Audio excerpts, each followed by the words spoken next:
कुछ महीने पहले कन्याकुमारी से हम कश्मीर तक चले थे। यात्रा को हमने भारत जोड़ो यात्रा नाम दिया था और हमारा लक्ष्य जो बीजेपी और आरएसएस देश में नफरत और हिंसा फैला रहे हैं, उसके खिलाफ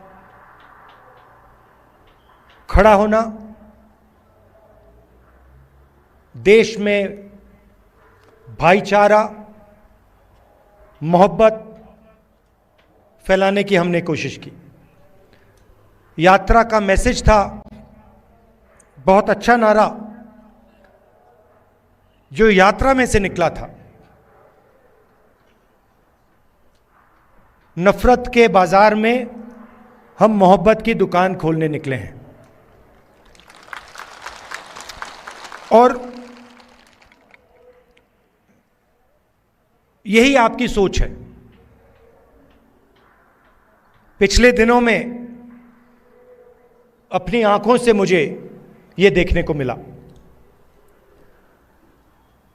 यात्रा श्रीनगर में नहीं रुकनी थी, यात्रा को लद्दाख में आना था, मगर उस समय सर्दी थी, बर्फ थी और एडमिनिस्ट्रेशन ने हमें मना किया, कहा कि लद्दाख में नहीं जाना चाहिए। तो हमने बात मान ली थी।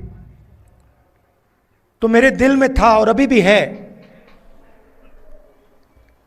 कि लद्दाख में भी हमें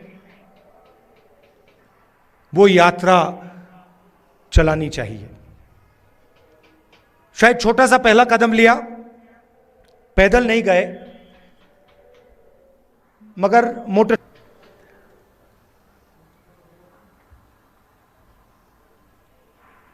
और लद्दाख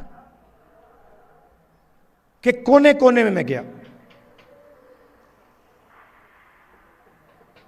लोगों से बात की, गरीब लोगों से, माताओं बहनों से, युवाओं से, और जो आपके दिल में है उसको समझने की कोशिश की। दूसरे नेता हैं, वो अपनी मन की बात करते हैं। मैंने सोचा मैं आपकी मन की बात सुनूं।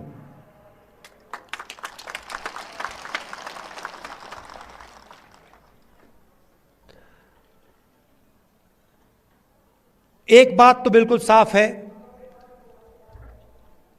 कि जो गांधी जी की विचारधारा है, कांग्रेस पार्टी की विचारधारा है, वो लद्दाख के खून में और डीएनए में है। और मैं सिर्फ नहीं बोल रहा हूं आपको, ये मत समझिए कि मैं आपको भाषण में बात बोल रहा हूं। मोटरसाइकिल में मैंने पूरे लद्दाख का चक्कर काटा है और रास्ते में देश भर से हमारे लोग लेबर का काम करते हैं। बिहार से, राजस्थान से, उत्तर प्रदेश से, झारखंड से, छत्तीसगढ़ से, अलग अलग स्टेट से यहां लोग सड़क बनाने, लेबर का काम करते हैं। और मैंने जानबूझ के इनसे सवाल पूछा। मैंने इनसे पूछा, देखिए आप यहां सर्दी में काम कर रहे हो, यूपी से आए हो, बिहार से आए हो, वहां पे इतनी सर्दी नहीं पड़ती, यहां पे -10-20 हो जाता है, आपको लद्दाख के लोग कैसे लगते हैं? क्या आपको लगता है कि यहां आप अकेले काम कर रहे हो या लद्दाख के लोग आपकी मदद करते हैं, आपको प्यार दिखाते हैं। मैंने उनसे पूछा, और एक से नहीं, अनेक लेबरर्स से मैंने पूछा, और सारे के सारे लेबरर्स ने मुझे बताया कि हम अपने घर से हजारों किलोमीटर दूर हैं, हमारा परिवार यूपी में है, बिहार में है, मगर लद्दाख में हमें ऐसा लगता है कि हमारा दूसरा घर है।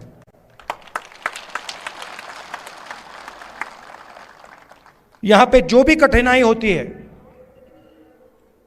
पत्थर गिर जाते हैं, चोट लग जाती है, सर्दी होती है, भूख लग जाती है, लद्दाख के लोग हमारी मदद करते हैं, और जब भी हम उनके पास मदद के लिए जाते हैं, वो एकदम हमारी मदद करते हैं।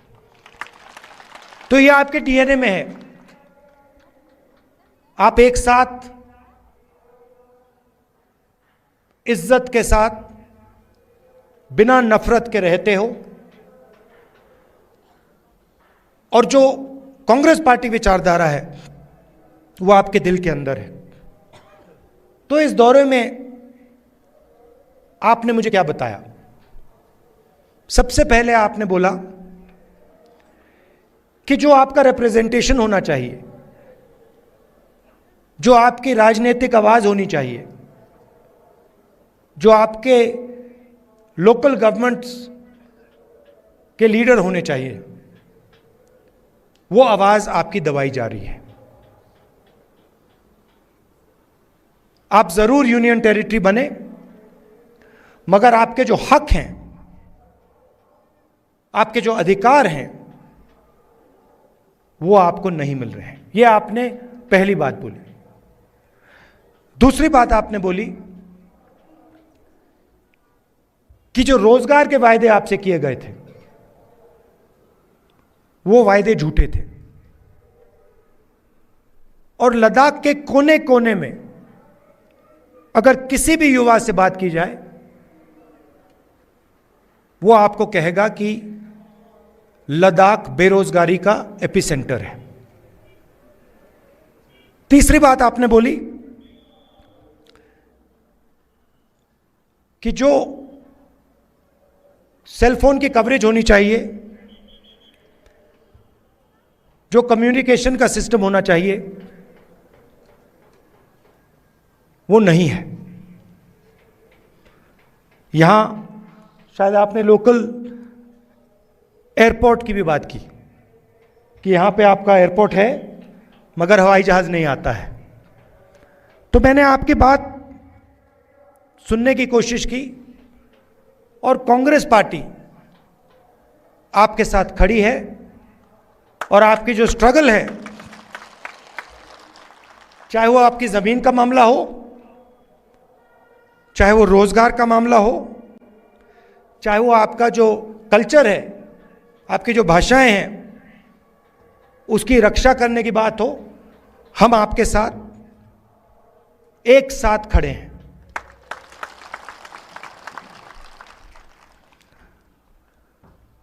यहां पे सब लोग जानते हैं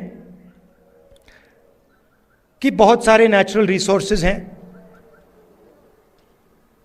21वीं सदी में सोलर एनर्जी की बात की जाती है, और लद्दाख में सोलर एनर्जी की कोई कमी नहीं है। बीजेपी के लोग ये जानते हैं, समझते हैं कि अगर आपको रिप्रेजेंटेशन दिया जाए तो फिर वो आपसे आपकी जमीन नहीं छीन पाएगी। मामला जमीन का है, और बीजेपी के लोग जो आपकी जमीन है आपसे लेना चाहते हैं। अदानी जी के बड़े बड़े प्रोजेक्ट्स यहां लगाना चाहते हैं, और उन प्रोजेक्ट्स का फायदा आपको नहीं दिलवाना चाहते हैं। हम ये कभी होने नहीं देंगे।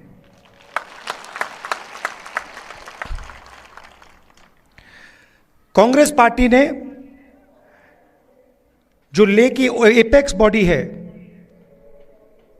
और कारगिल डेमोक्रेटिक अलायंस जो है और इनकी जो डिमांड्स हैं उनका हमने पूरा समर्थन किया है।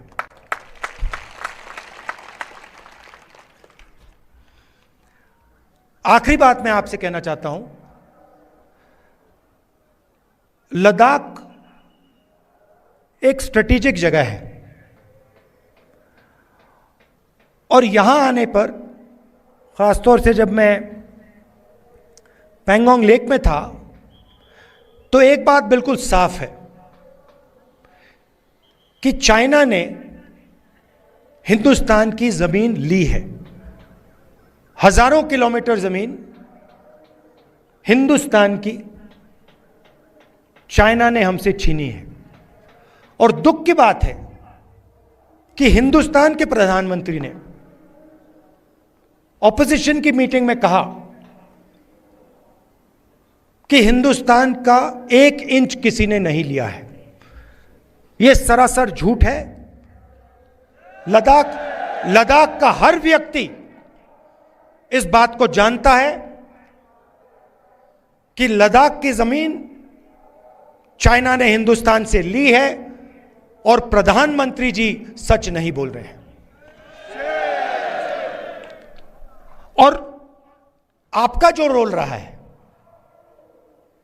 खासतौर से कारगिल का रोल रहा है, उसके बारे में भी मैं कहना चाहता हूं। जब भी हिंदुस्तान को आपकी जरूरत पड़ी है, जब भी बॉर्डर पे युद्ध हुआ है, तो कारगिल के लोग एक आवाज के साथ हिंदुस्तान के साथ खड़े हुए हैं। यह आपकी हिस्ट्री है। यह आपने एक बार नहीं, अनेक बार देश को दिखाया है। तो मैं इसके लिए आपको दिल से धन्यवाद करना चाहता हूं और आपको आश्वासन देना चाहता हूं कि इस देश में बहुत सारे धर्म के लोग हैं, अलग अलग जात के लोग हैं, अलग अलग भाषाएं बोलते हैं लोग।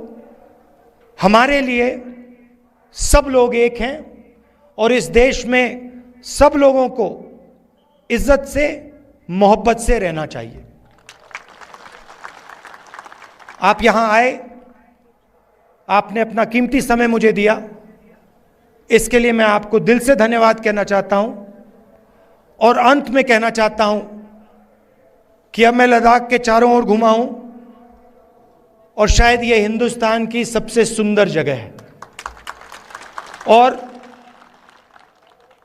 यहां के लोग दिल से बात करते हैं, प्यार से बात करते हैं। इसके लिए आप सबको बहुत बहुत धन्यवाद। नमस्कार, जय हिंद, सलाम। एक आखिरी चीज बोलना चाहता हूं, एक आखिरी चीज बोलना चाहता हूं। लद्दाख के हर रीजन में आपकी लोकल इश्यूज हैं और लद्दाख की भी सेंट्रल इश्यूज हैं। और मैं आपको कहना चाहता हूं कि अगला जो पार्लियामेंट सेशन होगा उसमें मैं आपके जो मेन मुद्दे हैं उनको पार्लियामेंट में आपके लिए उठाऊंगा। धन्यवाद।